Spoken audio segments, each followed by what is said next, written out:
In the good old summertime, in the good old summertime. Welcome back to my chat with author Simon Wilde about England's great hitter Gilbert Jessop. We resume our conversation after the third test of 1902, when Jessop finds himself suddenly out of favour. But then, very strangely, he's dropped for the next test, the fourth test at Manchester, which has gone down in history as the thrilling 3-run victory for Australia, in which, of course, the most famous innings was Trumper's century before lunch on the first day. So you painted the scene beautifully there in terms of Jessop finding form and giving England hope. So why do you think he was dropped for this fourth test? And then how did he find his way back into the test team for the fifth and final test? Well, he was left out for the Old Trafford test, as was George Hurst. It was a very sort of complicated, convoluted situation where England needed a wet wicket bowler. Lord Hawke was the chairman of selectors. He was a Yorkshireman. He was the Yorkshire captain. He was already giving England several Yorkshire players, and he was reluctant to give them another one. So, because Schofield Hague was regarded as a wet wicket specialist, and they thought that it might rain and they might need one, and so he picked Fred Tate of Sussex, who was also a good bowler in wet conditions. So there's a bit of sort of petulant sort of horse trading going on about who should play and who shouldn't. And Jessop was left out, as was Hurst. This goes back to the point about Jessop being neither one thing nor the other, really. Could he bowl? Where, if he's playing as a batsman, how do you fit him in? England are desperate to win a game to get themselves back to 1-1. But they make a catastrophic error by leaving out two of their best players, really, in Jessop and Hurst. And they are the two best. They are also, as I've said, the two best fielders. So, of course, as luck would have it, they end up losing a match by 3 runs. Fred Tate is the last man out, bowled. He has a poor game. He drops a catch. He's blamed. But also, Australia were able to steal runs left, right, and centre because they didn't have Jessop or Hurst field. They used to field in mid-wicket or in the covers, those two, and they'd stop loads of runs. Well, one of the reasons Victor Trumper scored a century before lunch was because he was able to steal runs left, right, and centre. The fielding simply wasn't up to it. So it was a tactical disaster, frankly, for England. They made lots of mistakes. It was a bad error to leave out Jessop and Hurst, and England should have won the game. They're only chasing quite a small score in the fourth innings, around 120, and they were in it. They got themselves into a good position and then collapsed. So that was another case. That was another case of a fourth innings run chase that England got into difficulties, and in this case they lost. When we get to the Oval, they get into difficulties, but they go on and win. But yeah, so Jessop's left out. But then when we come to the Oval test, the selectors at least admit their mistake and they bring back Hurst and Jessop for that game. Yeah, and the fifth test is subsequently become known as Jessop's match. And the fourth test match, I think I've seen it referred to in numerous places as Fred Tate's match for all the wrong reasons, basically. And I'm sure it's apocryphal, but poor Fred Tate, I think, says that he made up for it by producing his son, Maurice Tate, a generation later, who did more than enough for England. But I'm sure that's just an apocryphal story anyway. All those in favour say aye. Aye. Aye. Aye. Aye. So, Simon, we've finally come to the fifth test match held at the Oval, the final match of the 1902 Ashes. And it's occurring just 2 days after the delayed coronation of King Edward VII. So we're officially in the Edwardian period now. The Australians were lucky enough to have, I think, not front row seats, but they had a viewing spot from a baroness, I think, who offered her balcony for the Australians. So we read the Australians recounting in diaries how much they enjoyed that, which for Australians on the other side of the world in 1902 must have been a genuine thrill. So the Oval Test, Australia wins the toss. they decide to bat first, and they knock up a first innings total of 324. Actually, Hugh Trumbull and Noble are the top scorers. And George Hurst, who's welcomed back into the side for England, takes 5 wickets. At this point in time, so after the first Australian innings, what was Gilbert Jessop's involvement? Did he bowl at all? He bowled, I think, something like 6 overs, something like that. Hmm. And in fact, I mean, I've been through, many newspaper reports of the game, all 3 days of the match. And even though I must have read, 30 or 40 accounts of the day's play, I didn't find anyone who commented on Jessop's bowling in that inning. So it must have been completely unmemorable and completely ineffective. Nothing seemed to happen. He bowled 6 overs, about 11 runs.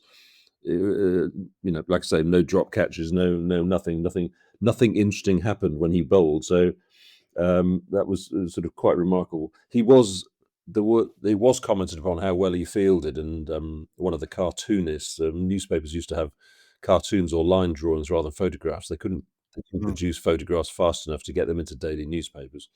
They could only do it in weekly newspapers. There were some drawings of Jessop throwing himself around in the field and making some great stops. So he made his impact or presence felt through his fielding on that day. But yeah, Australia winning the toss, the weather's good. So in those days, that if the weather was fine, you always batted first. Unlike today, when people seem to want to bowl first, you always batted first, because if the rain came later, if there was some rain around later, you'd make more runs when the weather was good than when the weather was wet. So it was a no-brainer really. You always batted first. So Australia had a great first day. 324 in those days is a big score. They've got it in good conditions, and yeah, as we see, it does rain later, and batting becomes much trickier in the later stages of the match. And it is something we need to touch upon, because it does rain overnight before the beginning of the second day's play, but we need to touch on how rain affected the entire series. It was a very wet summer in England, 1902. And you make an excellent point in your book about how rain for this test match actually helped produce a result. Can you talk us through that? Yeah, well, I think if it hadn't rained on the first night, I think England would have batted on day 2, much like Australia. They would have tried to get up to a similar sort of score. Had they done that, and they might well have done, given the pitch would have been okay, we'd have struggled to get to a result later, because these were only 3-day matches. Obviously, they got through a lot more overs than we do today, but even so, that would have been a difficult match to. So, I mean, Australia would have then been batting a second time. They're 2-0 up. They don't mind if it's a draw. England are the team that want to win, really. So Australia would have batted with no great urgency in the second innings necessarily. They weren't going to contrive anything. So I think the game could have fizzled out really, and been pretty uneventful. So the rain actually accelerated the match, because on day 2 it was particularly difficult, and still tricky on day 3 when Jessop plays his innings. But day 2 was the tricky one. I think we had 18 wickets fall on the second day. Yes. The game accelerated. And England's first innings, once the rain subsided, was a bit of a disaster. So Jessop is clean bowled by Hugh Trumbull for just 13 runs, and England finds itself 6 wickets down for just 83 runs, remembering they're chasing 324. So they needed another 92 runs just to avoid the follow-on. So Jessop out for 13. Were there any signs from his first innings of what was to come in the second? He did play a few aggressive shots, and he got away a few. So he made his 13 in not many deliveries, is what I'm trying to say. So he played like Jessop usually played, which was aggressively, but he gets out. I mean, I think the batting was tricky at that point. It was he was out around lunch on the second day, and yeah, I think they went to lunch at maybe 83 for 6, and if England hadn't saved the follow-on, they would have been made to follow on, and they'd have probably lost. And again, the game would not have Mm. been the game it was. And in fact, the Australians contributed to England saving the follow because Clem Hill, who was a great fielder, I mean, he was noted for his athleticism, a bit like Jessop. He inexplicably dropped Bill Lockwood early on in his innings, and Lockwood helped put on a few runs with George Hurst. I think they had a partnership of sort of 40 odd. Mm. He didn't quite get them past the follow on, but they were able to do it. Yeah, I think Lockwood was eighth man out. They were able to save the follow on as a result of that. So had Clem Hill not dropped that catch, again the game would have Mm. been different. Yeah, and as you say, he was Clem Hill. He was a remarkable fielder. In another, there's few occasions he took some remarkable outfield catches in the deep. So, and I think you pointed out numerous newspaper reports pointing this out in the aftermath of the match, saying this could have easily been avoided by the Australians had Clem Hill held that catch, but it wasn't to be. As you say, 18 wickets fell on that second day. So we go right through the Australian innings. And then again, there's rain to begin the third and final day. England, they start their second innings shortly after the commencement of play. And the target that they're set is 263 to win. Just to put it in context, Simon, had a team ever successfully chased a target this large in Test cricket in England before? No, no, it was. I mean, this again is it's a stark comparison with today. It doesn't 263 doesn't seem a lot, but Mm. then with uncovered pitches, batting was much harder. To summarise it, the batting average of the two teams in 1902 was something like 21, Mm. low 20s, and a modern series, the 2023 Ashes series in England, the combined batting average of the teams was 32. So it's 50% again more. So the scoring levels were lower. So it was a big target, and I think Jessop said that the England players didn't really feel that they had much hope of getting there. It was, Mm. they thought it was a long shot. And then just going back to the avoiding the follow on, the fact that England did avoid the follow on meant that, of course, rather than them batting on the tricky pitch again on the second day, it was Australia who batted on the tricky pitch. And that's why England managed to get them 8 down by stump. So England's fight back began with Australia's second innings and how cheaply England bowled them out. And they completed that job on the third morning, Mm. got the last 2 wickets. So it was the sort of momentum had started to shift to back away from Australia when England began their second innings on the final morning, but then they lost wickets pretty quickly and they went back towards Mm. Australia. So the game was moving very fast at this point. No batsman was really getting on top at all. Yeah, and it's almost a carbon copy of England's first innings. So they find themselves 5 wickets down for just 48 runs on the board. They're chasing 263. So Jessop walks to the centre of the pitch and he's faced with the team still requiring 215 runs, and there's just 5 wickets in hand. So how do we even begin to unpack this innings, Simon? Was it all fire and brimstone right from the very first ball that he faced, or did Jessop take a while to warm up? No, it was fire and brimstone from pretty early on, to be honest. He had a swing at his first delivery and inside edged it past leg stump. He could have been bowled first ball, but wasn't. And he went on the attack. He went out to bat at around 1:10 in the morning, during the morning session, and the lunch break was at 1:30. So he knew he was going out to bat for about 20 minutes.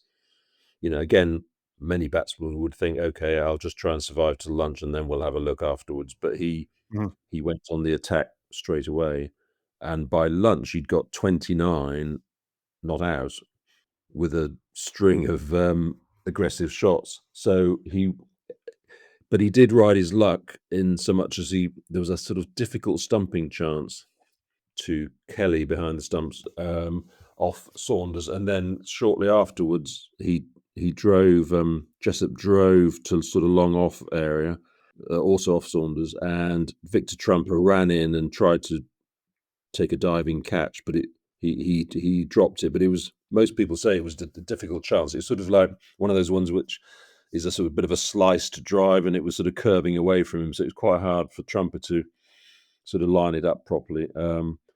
And although it was definitely a drop, it was regarded as a difficult chance. But they were actually the only two chances Jessop would give in the innings. After, later on, once he'd got into his rhythm, he didn't make many mistakes really at all. So he was a little bit shaky before lunch, less so afterwards. And I think there's quite a lot of chat at lunchtime among English commentators, observers, whatever, people in the crowd, saying they were more confident about FS Jackson's staying there. He was at the other end, and Jessop, they thought, what's Jessop doing? He's, why can't he just be a bit more careful? This is the sort of conversation we have when we watch baseball now, isn't it? Why don't they just take a bit more care? That's exactly what Jessop was like. He was going hell for leather and giving everyone palpitations, really. You can think, till your brains run wrong. I don't care what teacher says, I can do that song.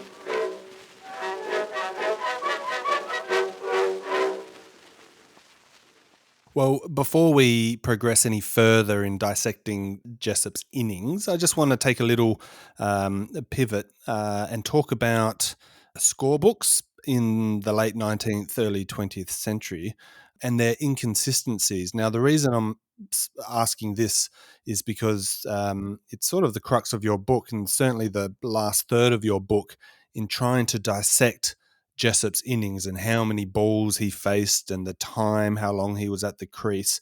You've mentioned already in this episode that the two official scorebooks from this Oval Test are lost, which sort of just adds to the mystique of Jessop's innings. So from your understanding, how was Jessop's innings actually recorded?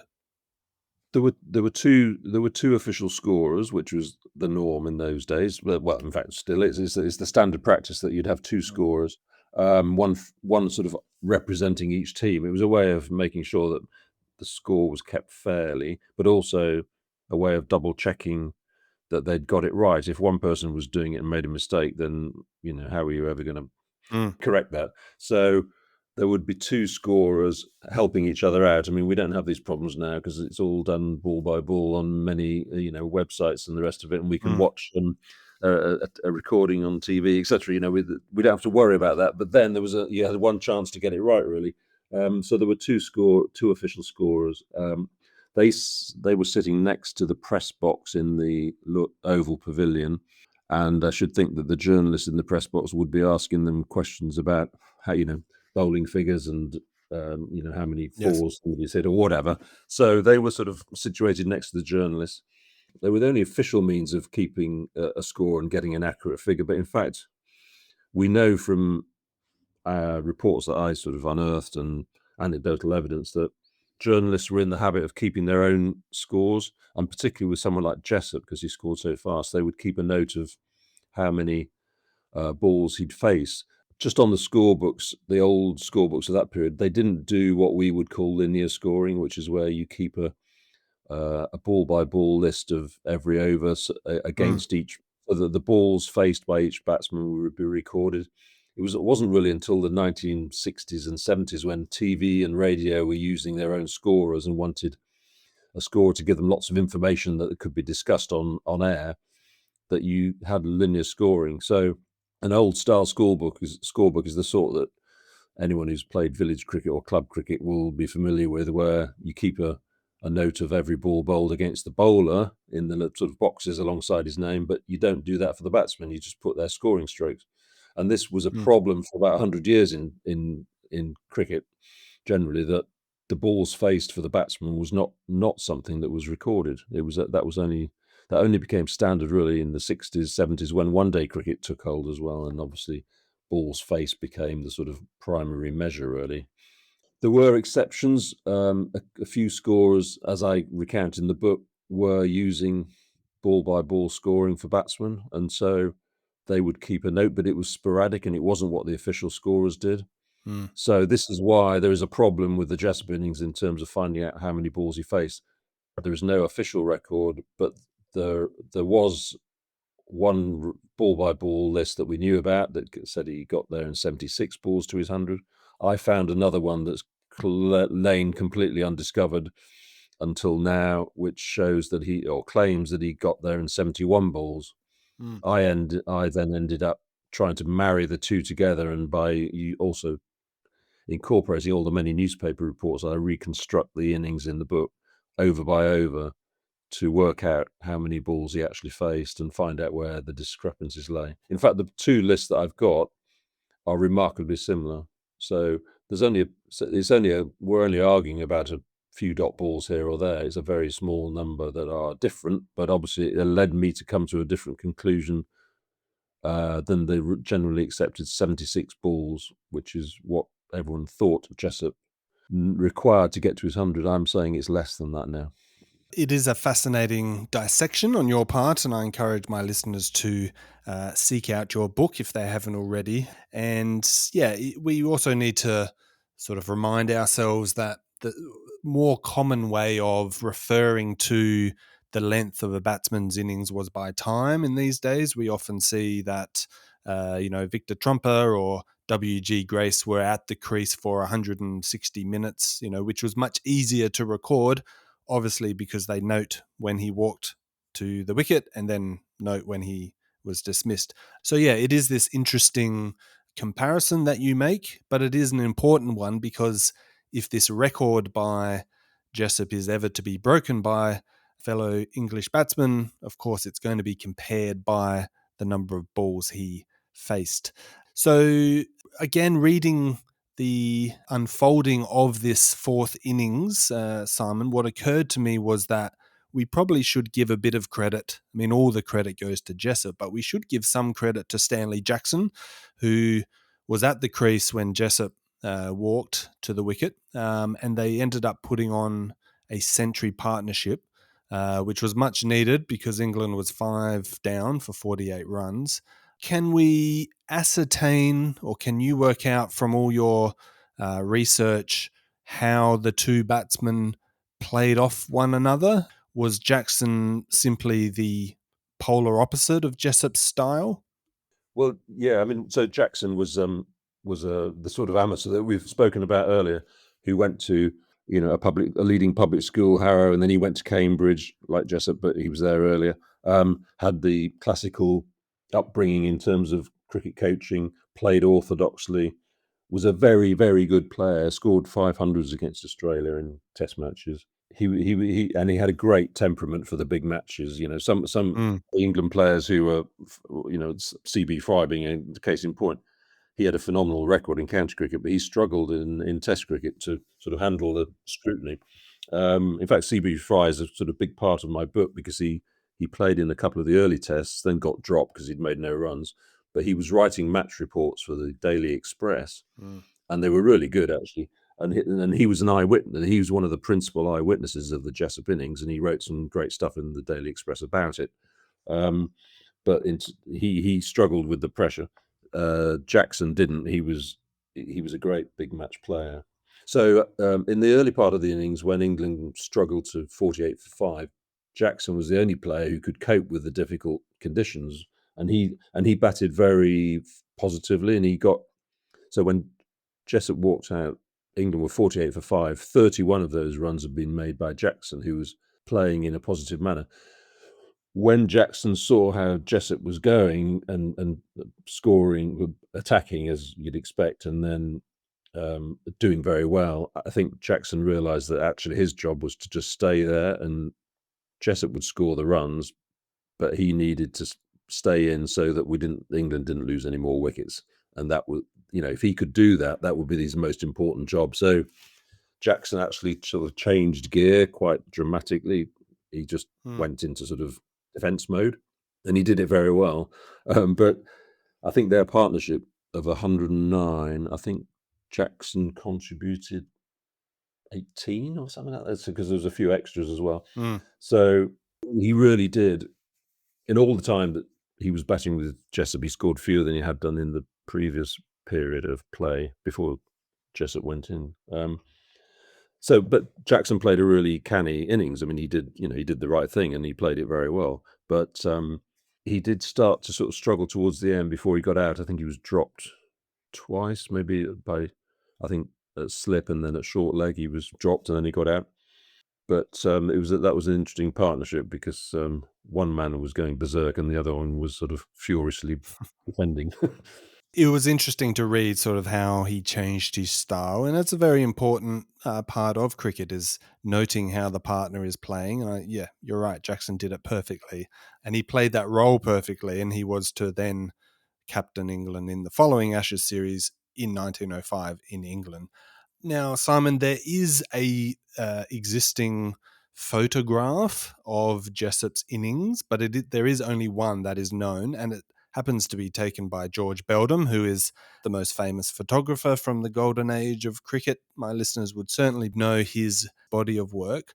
As you note in your book, it looks like this photo is of Jessop playing a sweep to the boundary off Saunders. It is a bit blurry, but there is a possible connection. You include in your book this wonderful description from the Edinburgh Evening News, and I'm just going to quote it here because it describes the moment beautifully. Quote, "The crowd could scarcely contain itself, and when he, Jessop, outdid all his previous efforts by hitting 4 consecutive fours off the irresistible Saunders to the square leg boundary, the crowd looked like a white poplar tree in a storm. Everyone stood up and waved something, a hat or a handkerchief or a hand, and the buses passing down the flanking road pulled up to see the cause of the excitement." I just love that quote because it describes the situation perfectly, but also allows us insight into how crowds behaved in 1902. So again, how do you assess what sort of stroke play Jessop is undertaking at this point in his innings? He hit a lot of his boundaries to the leg side off Saunders. He played, I mean, he talked about this or wrote about it later and said that he was happy to play cross-batted shots to Saunders, but he didn't do it to Trumbull because Trumbull, being taller, making the ball bounce more, was a riskier proposition, and he didn't do it. And I've sort of got a description through all the newspaper accounts and so I've got a description of every shot that Jessop played, scoring shot that Jessop played, and not of all his singles, but of everything above that. So like the 2s, 3, 4s. There was even a late cut for 5 down to the Vauxhall boundary, which was very long. So we've got a description. So I was able to sort of construct a wagon wheel of his shots, and sure enough, there's plenty of shots going to the leg side off Saunders, but there's none off Trumbull. He hit Trumbull straight. He played Trumbull straight, and he cross-batted shot. Played cross-batted shots against Saunders. So he was quite calculating and quite shrewd in how he went about it. He knew what the dangers were with Trumbull. He'd got out to Trumbull earlier in the series, and he knew the problems. So he was quite pleased with himself. I think he said that he stuck to that plan of not trying to hoik Trumbull to leg because it was too dangerous. But he took a lot of runs off Saunders in that direction of the field. Long time, but when I go, you will know that I always... If you're enjoying this podcast, perhaps you'd like to support it by buying me, Tom Ford, a coffee. Every little donation helps with the production costs and also inspire me to keep going. You can support by donating as little as $5. Visit buymeacoffee.com/Golden Age of Cricket.